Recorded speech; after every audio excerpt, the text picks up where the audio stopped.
edilen zeytinliklerle ilgili tabii yani dediğim gibi yaklaşık 40.000 hektar içerisinde işte bunun yaklaşık herhalde %20'si falan zeytinlikti. Yani Milas'ın görüyorsunuz her tarafı zeytinlik.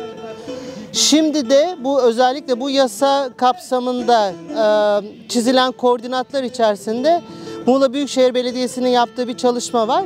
Burada 1 milyona yakın zeytin ağacının bu kanun kapsamında yerinden taşınması öngörülüyor. Ama hani 1 milyon zeytin ağacını gene taşımak için hani gene çok büyük arazilere ihtiyacınız var.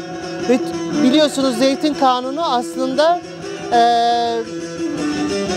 zeytinlere 3 kilometre zeytinliklerin 3 kilometre yakınında toz üreten bir üretim yapılamamasını öngörüyor.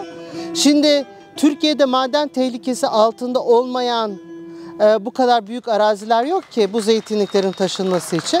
Dolayısıyla önce onların tezlerinden başlayayım.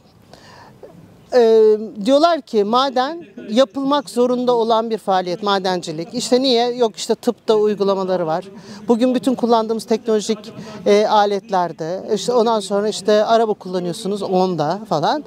Bunların tabii hiçbir tanesi bu yapılan yıkımın bahanesi olamaz.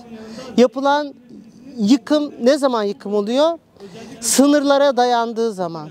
Artık geri dönüşü olunamaz tahribatı yaptığı zaman biz buna karşıyız. Biz bu dönüşü olmayan yıkımın ne rehabilite edilebileceğine, ne düzeltilebileceğine inanmıyoruz. Bununla ilgili önümüze çıkan projeler bir orman ağaçlandırma projeleri yapılıyor.